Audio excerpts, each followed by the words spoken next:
I always had this high bar for whatever I pursued. How does a person answer why something happens? When you look at the findings in different fields, Scant is the part of life in which we live. To attain the highest values.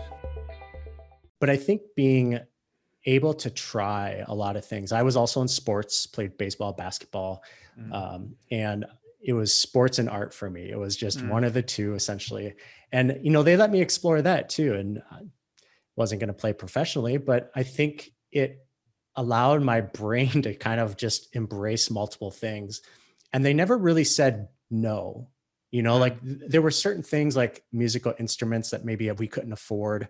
And I was sort of pushed to try other things. We had a piano growing up. And so I was playing piano a little bit and just feeling things out, and I think that's what was important about what my dad taught me was just to not just get stuck on one thing, but like he built our house, for instance, and so a lot of the things around me were created with his own hands. And so that was just around everywhere. And so I started thinking about like, what else can I do to improve my own skill set? And it was truly learning HTML, the foundational elements, and CSS, and really just experimenting with what I could do on the web outside of like his client work. And so that pushed me in a whole new area to build my portfolio and work with new clients who I could sort of like end to end build out the sites for them. I think that's just one way to look at it in terms of experimentation.